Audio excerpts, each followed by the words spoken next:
Welcome to Sobol Says for Parshas Sisa.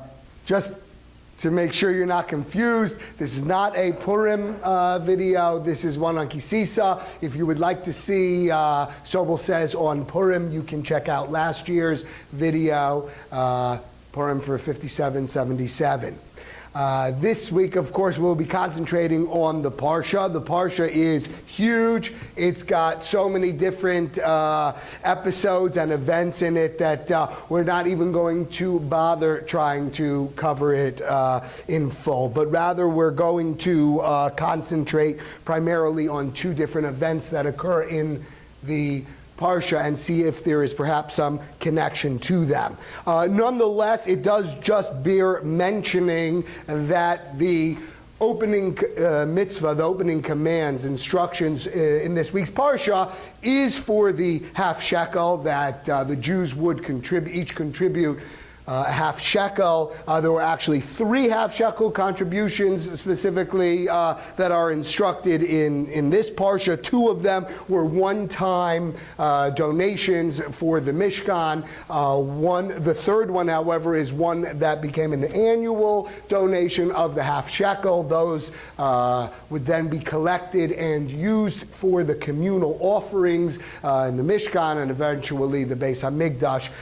And there is no coincidence, of course, that this commandment and Parshas Shkalim take place in the month of Adar because it leads up to Rosh Chodesh Nisan, at which time all of them needed to be collected. Now, there is from this mitzvah the requirement, or rather the prohibition of counting Jews directly. You may not point and count a Jew, but rather we do it through an indirect way. Here, among the other purposes of the collection of the Shkalim was also Moshe's ability to be able to count, take a census, so to speak, and thereby be able to generally know how many people were there, as well as for military purposes, etc. Nonetheless, from there we get the halacha. He was supposed to count the Shkalim as opposed to the people, that we may not count directly. Now, normally I would not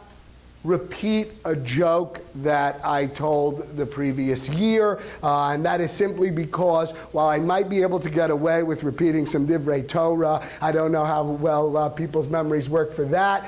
With respect to a joke, people are more inclined to remember it. However, I decided to tell the joke again this year, and that is simply because it is a Polish joke. And Polish jokes are something that I assume the audience under 40 would probably not know what those are. They were a mainstay in my childhood, and that is simply because the Polish people are morons. They are just losers in every sense of the word, and therefore we got joy from telling Polish jokes. They deserved them, and we got some satisfaction from that. And I say that to you because specifically of the repugnant legislation that has been passed in Poland in the past couple of weeks, whereby they have now made it a crime punishable by prison should anyone dare to utter the truth and the facts about the Second World War and discuss the fact that the Poles were complicit in the attempted genocide of the Jews, the attempted eradication of our people. And complicit, I think, is too kind of a word. They were certainly not being forced to exterminate or assist the Germans in exterminating us. They were not even reluctant participants. They did it with a vim and a vigor. They did it with a zest that should normally only be reserved for celebrating life. And instead, they took utter joy. And you know how I know that? Because I am the son of someone who next month will mark the 100th birthday of my father, Olav Shalom. He was born 100 years ago in Grodno, Poland, which was sometimes Poland and sometimes Russia, depending, as he would say, on what week of the war that it was. And boy, did he tell me stories about his youth, about Poles' boots in his throat as he was lying on the ground being beaten up and called a dirty Jew, and that was the nicest thing that they said. So make no mistake, the Poles were willing participants, and it is, they can try to rewrite history all you want, but the facts remain the same. The Poles had as much complicity, if not more, than the Germans. My father, Olav Shalom, always told me that perhaps even worse than the Germans were the Poles and the Ukrainians. They were not even methodical about their killing of the Jews. They just were bloodthirsty. They tried to kill and torture as much as they possibly could. At least the Germans, Yamach Shemam V'Zechram, were winning the war for a bunch of years. Poles, just total losers. They never won anything in their lives, and they were these anti-Semites of the truest nature. So I'm going to share that joke simply because it gives me joy to display how dumb they are. And it's something that we should not take lightly, what has occurred over there. Not surprisingly, they're now trying to ban shechita there as well. I assume those things go hand in hand. And they are, we really do need to emphasize never again. Not the never again that has become the trend now. It does bear, because we didn't do a video last week also mentioning the recent tragedy in Parkland, Florida, which is just a few miles away from here in Hollywood, and which had, it was a tragedy of an indescribable nature, and it's inexcusable what happened, but I do want to put one thing in perspective for you. I haven't seen anybody writing about this, and I'm quite surprised. I do take severe offense to the use of the never again hashtag in this tragedy. And again, please don't misunderstand me. It was a tragedy that should have been prevented, and a tragedy we must take to heart and must take very seriously and handle whatever needs to be done in order to prevent them in the future. But it's not a never again. Never again is the mantra for the 6 million Jews that perished in a 5 to 6 year period, just to give you perspective of what that means. Parkland, Florida, a week and a half ago, 17 teenagers killed. An epic tragedy. But just so you understand, 6 million people over 6 years means that 115 Jews were slaughtered every hour of every day, of every week, of every month for 6 years. That is almost seven Parkland massacres every hour of every day. That's never again. And it cannot be cheapened, not even by a current tragedy. And again, it was a tragedy. But there's a tragedy, and then there is something that we cannot even measure. And maybe these tragedies occur sometimes for many reasons, I'm sure, but so that we can hold that in perspective. Think how affected we are just by that. Now imagine that's 7 of those every hour. That's never again. That's something to bear in mind as well. Anyway, the Polish joke is simply the fact that we, because of this restriction in counting Jews directly, is the halacha that when we want to count a minyan, we do not point and count, but rather say a pasuk. And the pasuk we say is, Hoshia samecha v'arach nachlasecha orei menasem ad olam. That is not for any Kabbalistic reasons, but simply because it is a pasuk containing 10 words, and that fits perfectly for a minyan, and that's why we have it. But the joke when I was a kid was, how come it takes 15 poles to make a minyan? Because they would count, Hoshia es amecha, uvarech es nachasecha, urem, urem, urem, urem b'nasem, urem b'nasem adalam. So that's a very innocent, cute joke, but what I've said up until now is anything but a joke, and something we really need to take to heart and to keep in mind. Anyway, the two topics I'm going to focus on today are going to be primarily the Chet HaEgel, the Maisa HaEgel, the incident with us sitting at the golden calf, as well as the commandments regarding Shabbos that follow thereafter.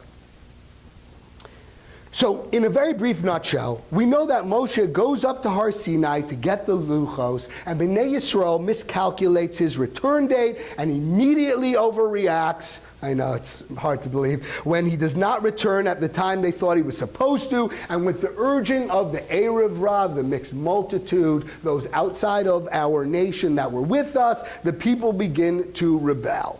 So we're not going to go into all the permutations of it, but most Mefarshim agree that this was not Avodah Zarah in the classic sense, whereby the Jews were looking to replace God.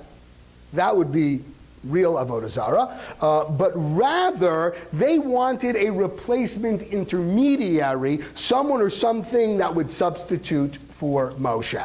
And of course we know they kill Hur when he objects, and then Aaron, who's now essentially in charge, seems to devise a plan to block and stall by having them gather gold and then melting it together, which in turn turns into the golden calf. And as we spoke about more extensively last year, the reason why it took on the form of a calf was simply because Micha, he of the Pesel Micha, the idol of Micha, had gone Nile diving after Moshe retrieves the Atzmos Yosef, retrieves the bones of Yosef from the Nile. The way he was able to do that is he had a golden plate which was inscribed Ale Shor, Rise O Ox, referring to Yosef. He drops that in the Nile and the bones float to the top.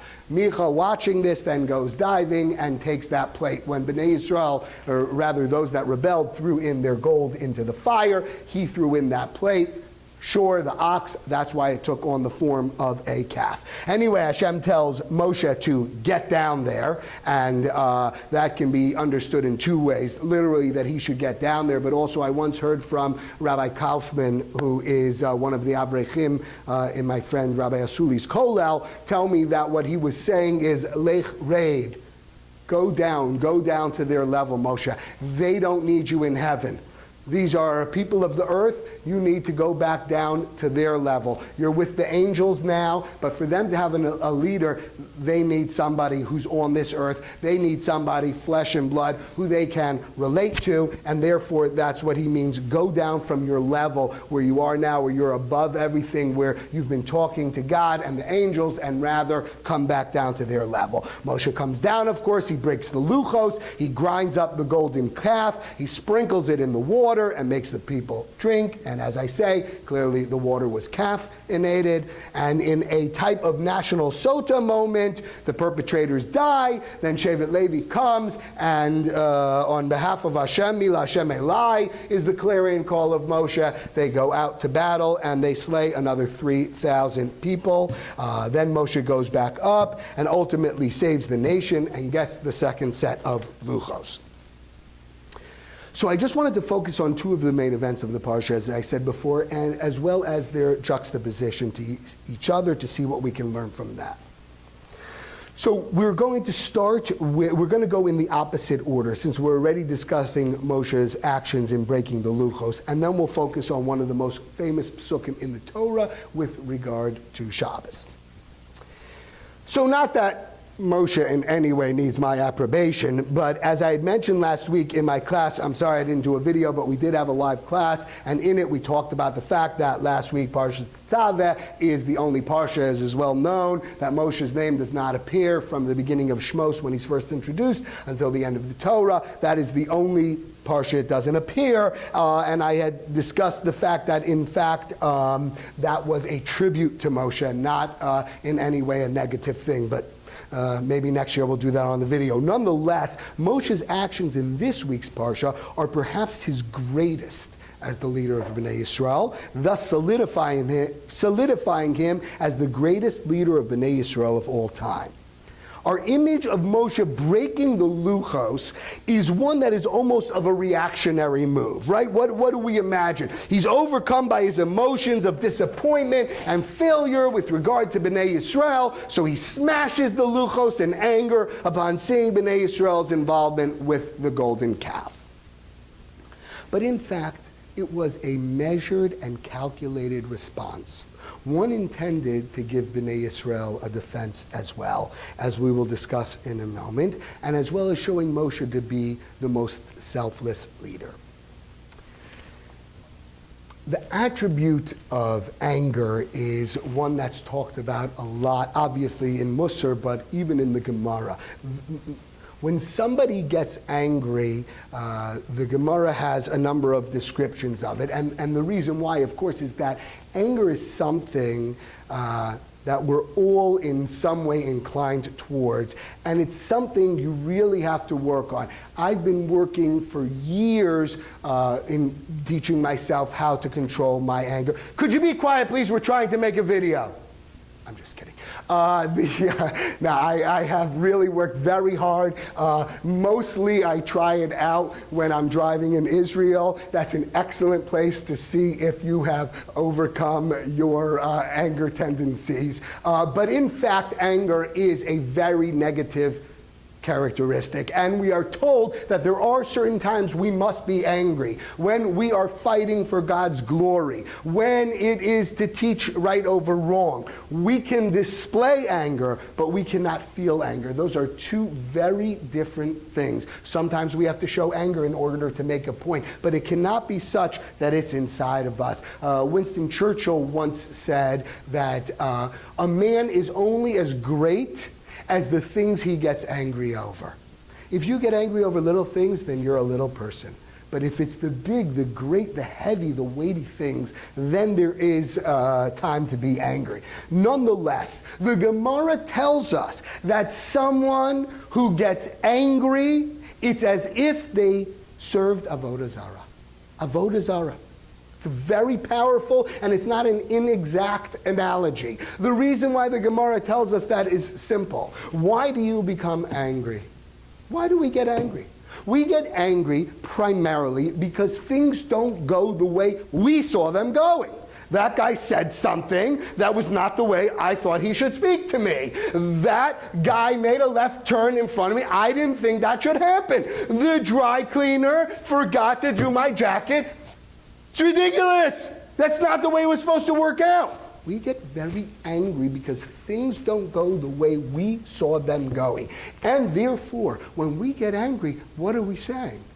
Hey, God, you're messing up. You don't know what you're doing. This and this and this was supposed to happen. You've made a mistake. You let that and that happen. That's what happens when we're getting angry. We're saying, I'm in charge. I'm in control. I decide how things should be. If it didn't go that way, I am angry. And that is, of course, a form of Avodah Zarah.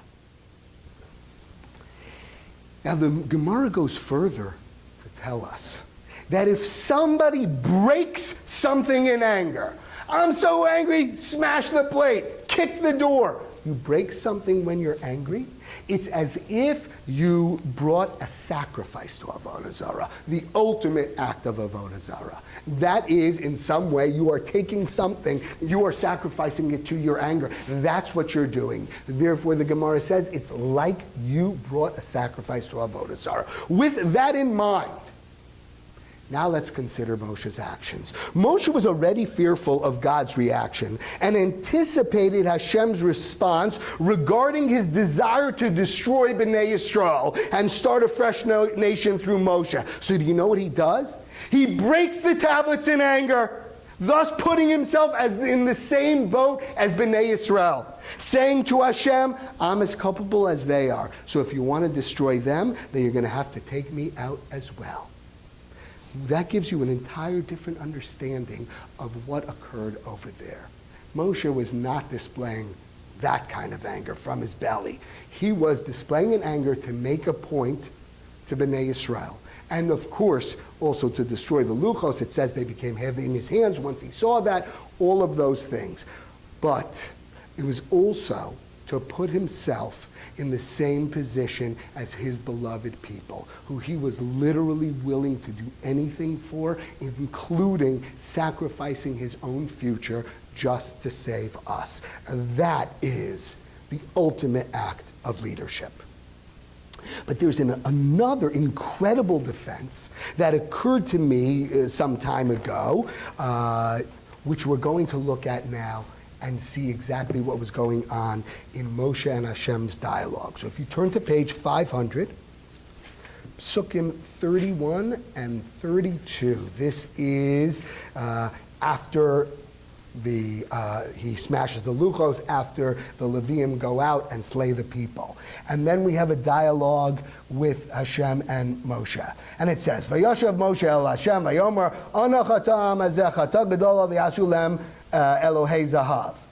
So Moshe says to Hashem, I implore, this people has committed a grievous sin and made themselves a god of gold. Next pasuk, Vata im tisa chatasam v'im ayin mecheni na misifracha asher kasavta.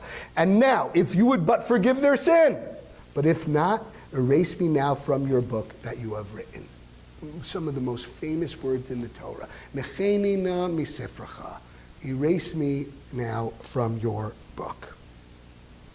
So what was going on? So let's look at Rashi for starters, because it's very interesting. If you look at the words that Moshe uses to Hashem, he says, people have sinned, they made themselves a god of gold. And now forgive them or else erase me. So what is this god of gold? Obviously we know it's talking about the ego. But what does Rashi say, Elohei Zahav? Atahu shegaramta lahem. So Moshe is getting feisty with Hashem now. And he said to Hashem, you caused this. Shehishpatita lahem zahav v'chol chavtzam ma'yasu shelo yichatu.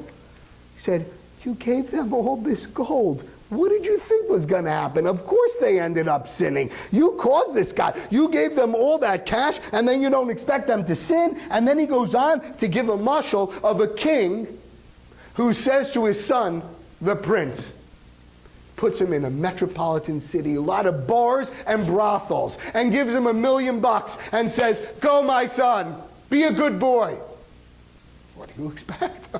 You think this kid's not going to get in trouble? What did you expect? And whose fault is it? It's the father's fault. The father shouldn't have given him all that money. He didn't know what to do with himself. Temptation everywhere. Says Moshe, you did this, God. You gave them gold. And now look what has happened. And that is what Moshe is saying. So the question we have is, how does Rashi know that's what Moshe's defense was? Where does he see such a thing in the pasuk? All it says is, they committed a sin. Not saying they didn't commit a sin. They committed a sin, they made themselves a god of gold. Okay, and now forgive them or erase me. So, where do we see that Moshe is blaming God in that situation and saying that he gave them too much cash? You know, it's understandable Moshe would get aggressive, right? When I was in law school, when I was on the moot court team, so they used to teach us in litigation, if you have the facts on your side, pound the facts.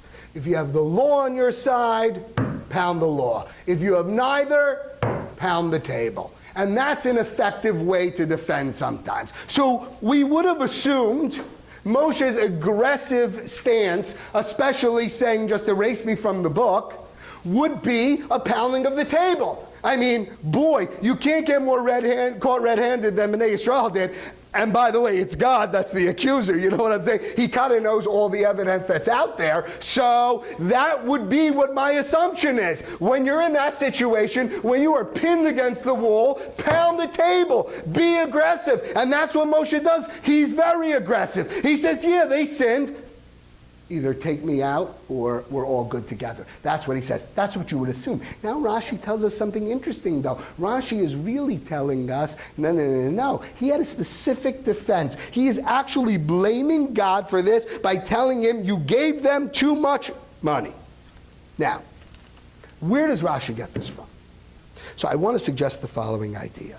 Normally we translate mecheni na misifracha as mecheni, erase me, na, now, misifracha, from your book. Now the word na is an interesting word, one that we're going to look at in a minute. Na has two very distinct meanings. It can mean now, and it can mean please. And it is used interchangeably throughout the Torah, so much so that very often you will get commentary from Rashi explaining why he says the word na in that instance means please versus now, or now versus please, etc. But here it seems that we all agree that Moshe was saying, mecheni na misifracha, erase me now from your book. It wouldn't make sense for him to say, erase me please. That doesn't feel like a please situation. But perhaps we can suggest a different answer that may explain how Rashi knew what was going on. So if you turn to Parshas Bo, that would be page, let's see, it's in the 11th parak, it's the second pasuk, which is page 346. Very interesting. What's happening now is Bnei Yisrael are getting ready to leave Mitzrayim. It's at the right before the Makas Bechoros is about to happen, the plague of the firstborn. And of course we know famously they are told to go to their Egyptian neighbors and borrow all their gold, silver, etc. What does the pasuk say? So it says, Daber na, this is Hashem speaking to Moshe. Daber na ba'aznei ha'am v'yishaulu ish meis re'eu v'isha meis rusa kol klei chesed v'klei zahav. Please speak in the ears of the people. Let each man request of his fellow and each woman from her fellow silver vessels and gold vessels. Now it's very interesting. Why would Hashem need to say please? Right? Daber na ba'aznei. Please speak to. The truth is, if I were translating the Torah, which lucky for them I wasn't assigned that job, I would have said, Daber now, speak now. Either, we're going soon, we're out of here soon. I need you to tell them this now, by the way, go get the silver and gold.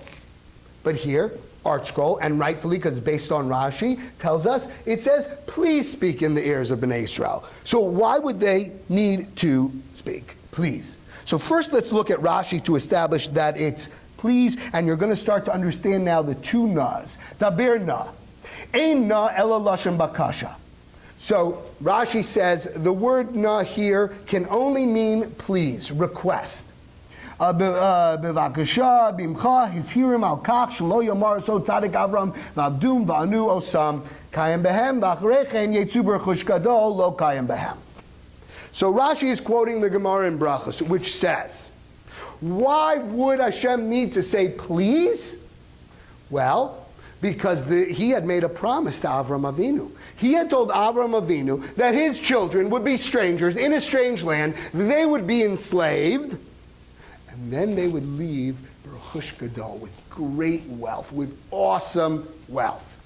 So Hashem was saying to Moshe, please tell them to go get the gold and silver. Because I don't want Abraham to say now that I kept the first part of the bargain where I said I was going to enslave them, but oh, by the way, I didn't keep the second part where I was going to give them all this magnificent wealth. Therefore, do me a favor, Moshe, have them please get the gold and silver.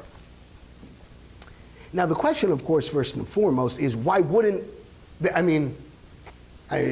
it's hard for me to understand. Why wouldn't you want to go get free gold? I mean, were you busy or something? Why would you need to say please to someone in that instance? So I heard Rabbi Yossi Jankowitz say something, I don't know who he quoted on this topic. I also have here in another situation, somebody was talking recently about a number of Chilulei Hashem that's been going on with respect to financial improprieties with the government that some of our brethren have been involved in. And it says, when asked whether Torah institutions can falsely obtain government benefits, Rav Klein responds that the Lord despises theft and wrongdoing. He quotes Rav Mendel of Rimanov, who was asked why sometimes a boy who has studied in yeshiva for 10 years can abandon religion. Rav Mendel famously responded that the boy's parents profited improperly and fed the child food bought with stolen funds, which damaged his spirituality and led him to leave the fold. Very scary. But we see there is this Kabbalistic concern that the source of the money is very important. And therefore, Bnei Yisrael were loath to take that money because they were fearful that it was very spiritually impure, having been the Egyptians' money. Maybe they were using it for their avodah zarah. Certainly they were stealing it from other people. So they were concerned about that. Therefore, Hashem had to say, please. This implies that had Moshe not said please to them, based on Hashem, as in, please do your creator and liberator a favor and take the gold, then Bnei Yisrael would not have taken the gold. So because Hashem said please, that's why we took the gold. So we see na can mean please or now. Mecheni na mesifracha, erase me now from your book. Daber na baznei ha'am, please speak to the children of Israel. We have na meaning please and meaning now. Based on that, we can now perhaps suggest how Rashi knew that Moshe's defense of Bnei Yisrael was based on accusing Hashem of causing the problem in the first place by giving them all that gold. Moshe says they made a god of gold. Forgive them, or else, mecheni na mesifracha. As we said, standard translation, erase me now from your book. But we can suggest in that sentence, na means please, not now. Moshe was saying, they made a god of gold, which was really your fault, as Rashi tells us, because you gave them all that gold. As such, forgive them. And if you won't, then mecheni, erase for me, na, please, misifracha, from your book. Erase that na that you said to them before they left Egypt. Because had it not been for that please, they never would have taken the gold in the first place. So, fine Hashem. You want to say that they saw that they had the gold? Erase the please then. Then let's see what result would happen. Because these people never would have taken that gold and we wouldn't find ourselves in this situation. I want to suggest perhaps that is, on that interpretation, how Rashi could know that in fact that was the argument he was making. And now we can truly appreciate Moshe's greatness as a leader. Instead of acknowledging Bnei Yisrael sinned and were deserving of destruction, Moshe breaks the luchos, placing himself in their lot, and then launches into one of the most clever defenses of all time, and one that is the reason why you and I are here today. So finally, I just want to focus for the few minutes left that we have on one of the most famous psukim. It's famous to all of us simply because we say it every Shabbos. We actually say it multiple times every Shabbos. It's in the Kiddush, and it is, of course, V'shamru b'nei Yisrael es ha-Shabbos, la'asos es ha-Shabbos. B'nei Yisrael shall observe the Shabbos, la'asos, to make the Shabbos. So it's very hard to understand this. There seems to be two different concepts. There seems to be keeping Shabbos, v'shamru, and making Shabbos, la'asos. Now we use that colloquially. Yeah, I'm making Shabbos this week. We get it, but not exactly what it means. What is it talking about? What is this two different concepts of observing or keeping and of making?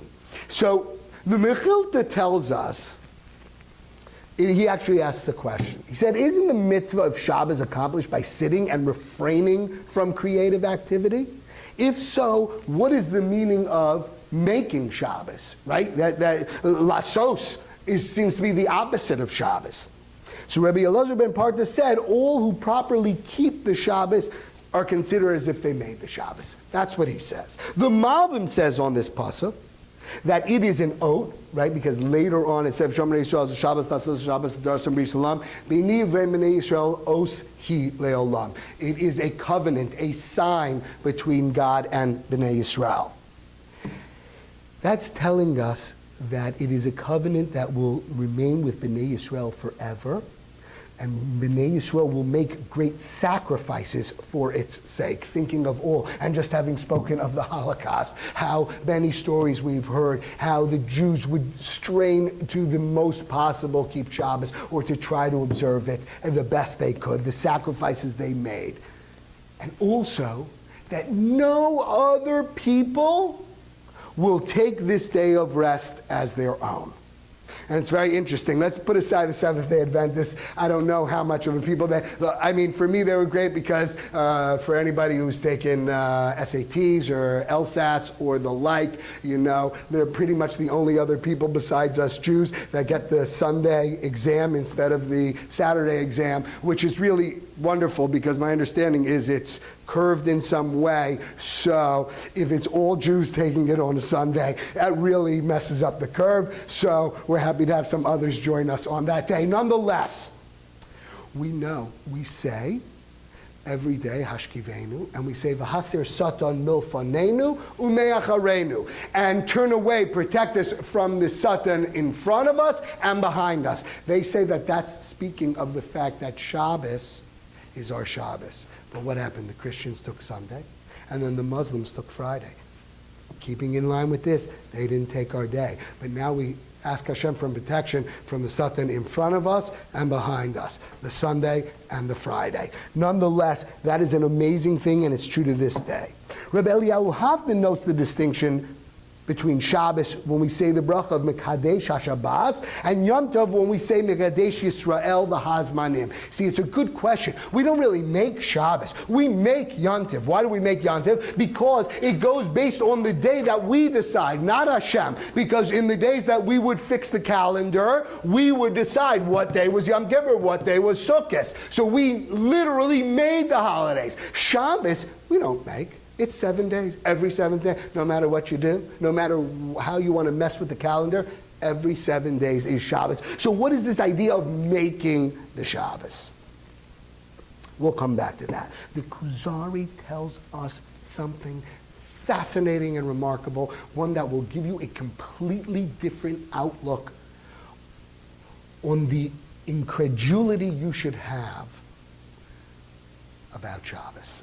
He tells us the following.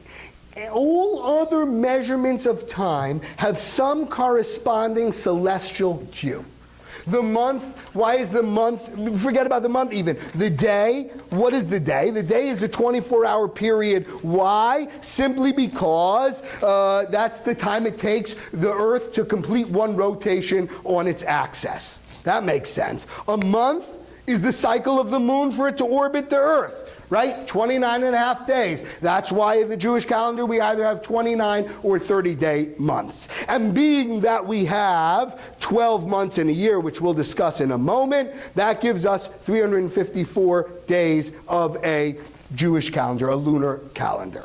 The reason why there are 12 months in a year is simply because a solar year is comprised of 365 and a quarter days. That's how long it takes the Earth to orbit the sun. And being that a lunar month is approximately 30 days, that goes best into a 12-month cycle. And therefore, and that's why it goes in that many days, and of course we have a leap year every 4 years to make the difference. So, now, here's the thing. We see every other unit of time has some correlation to the heavens, to the celestial spheres that dictate its measurement, except for one measure of time. One measure of time that makes no sense whatever, and that is the 7-day week. Why do we have a 7-day week? It makes no sense at all. Guess what? Sunday is like Monday, is like Tuesday. There's no difference between any of those days. And the reason why it doesn't make sense that we have a 7-day week is because 7 doesn't go into anything of any of the numbers I just told you. 7 doesn't divide into 29 or into 30. 7 doesn't divide into 365 or even 354, the lunar year. 7 is a number that does not belong at all. If anything, frankly, we should have a 6-day week, right? Because then you would get 60 weeks in a year, and that would come out to, you'd have 61 weeks in a year, and that would be 366 days. And it's a 365 and a quarter day solar year. So you can work with that a lot more easily. What's with this idea of 7 days? Says the Kuzari, because that's the way Hashem created the world. Because we know that it was 7 days of creation, and the 7th day, which was Shabbos, Hashem rested and said, week 1, and then we start the next. So it is amazing if you think about it that the whole world, the entire world, there is no one in the world that holds today is Friday. Nobody. Everybody agrees what day it is, regardless of calendar. We all agree. Makes no sense. It's because that is the one vestige from creation that the entire world has kept. A 7-day cycle, even though it makes no sense. Scientists couldn't possibly tell you why we would do that. But nonetheless, that is because of Shabbos.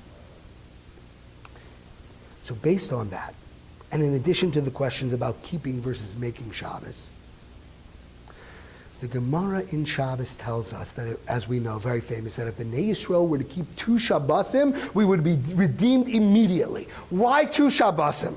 Isn't it hard enough to get everybody to do 1 Shabbos? You don't think that would be a Mashiach event right there? You want to tell me after a flawless first Shabbos, we need to come back for a second one in order to bring Mashiach? Doesn't feel right. So perhaps we can offer some answers to these questions based on some things I read from Rav Hoffman, Rabbi Lamb, and some of my own observations. The Kuzari, as we said, points out that the reason for the 7-day week phenomenon is based on it being a remnant of the persistent memory of all humanity. That from the very beginning of the world, it was always a cycle of 7 days concluding in Shabbos. So if that's the case, what's the idea of making Shabbos? I still don't understand that. We've been told Shabbos is from day 7 of creation, always there. What are we making? So Rav Chaim Shmulevich notes the juxtaposition of the command to keep and make Shabbos with the incident of the Egel HaZahav. And this was my second topic, and this is why we're juxtaposed. He asked, how is it possible that so soon after hearing the Aseres HaDibros, the Bnei Yisrael committed the sin of Egel HaZahav? They had just beheld incredible miracles. They heard Hashem is one. They heard Hashem's voice. And just a little while later, it boggles the mind. It's hard to understand. So he explains that all the miracles Bnei Yisrael witnessed were like a gift. And of course we know that when we receive a gift, we are much more likely to squander it. Just ask any lottery winner. The bottom line is, if we get something for free, we do not value it as much, we are more likely to squander it. Rav Shmulevich says there is a hint to that fact based on the command to keep and make the Shabbos. Even though it comes automatically, we still need to work for it in order to keep and appreciate it. So how do we do that? So the Or Chaim HaKadosh says something fantastic.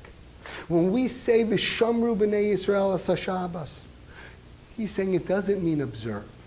He rather calls the Rashi from after Yosef has told his brothers his dreams and his father.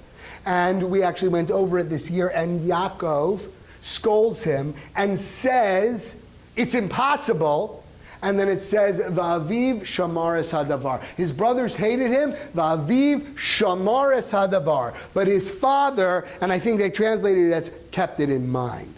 But when you read Rashi, Rashi says V'shamaris hadavar means he matai mitzape hu mamtinu mitzape matai yavo. He was anticipating, he was waiting for when it was going to come true. Even though on his facade he scolded Yosef, in his heart. Shamaris hadavar means he anticipated its coming. Says the Or HaChaim HaKadosh, V'shamru b'nei Yisrael Shabbos. He's not talking about observing the Shabbos. He talks about anticipating the Shabbos, looking forward to the Shabbos. That's what it means, V'shamru b'nei Yisrael Shabbos. La'asos is to make the Shabbos, like we understand. But before making Shabbos, because something else, it's anticipating. What do we anticipate? We anticipate things that we can't wait to happen. We anticipate things that we look forward to. Things that we consider a burden, we do not anticipate.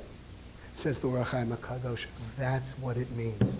We need to anticipate and look forward to Shabbos.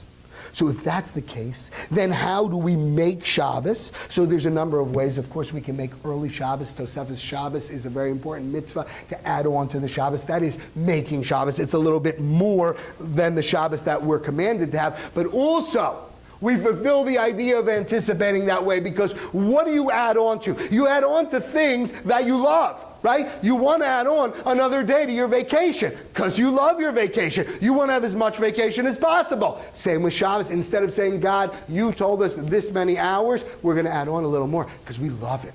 We anticipate it. And that's a very powerful idea.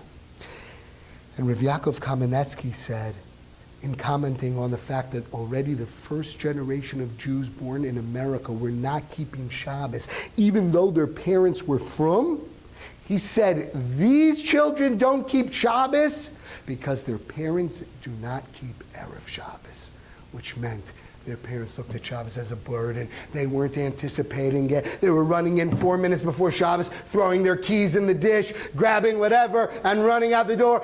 They weren't anticipating Shabbos. It had to be done. It was a burden.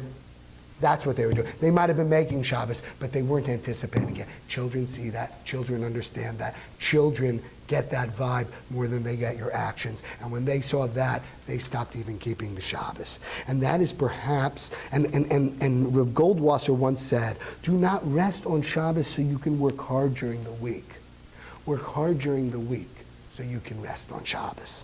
And perhaps that is the final answer to the final question. Why 2 Shabbosim in a row? Says Rabbi Hoffman, the 2 Shabbosim the Gemara speaks of are really one. The Shabbos of Shamor and the Shabbos of La'asos, meaning both anticipating and keeping. If we truly keep both Shabbosim, the anticipation of Erev Shabbos and making it on Shabbos, then we will certainly bring Mashiach b'mehera b'yameinu. Amen. Good Shabbos.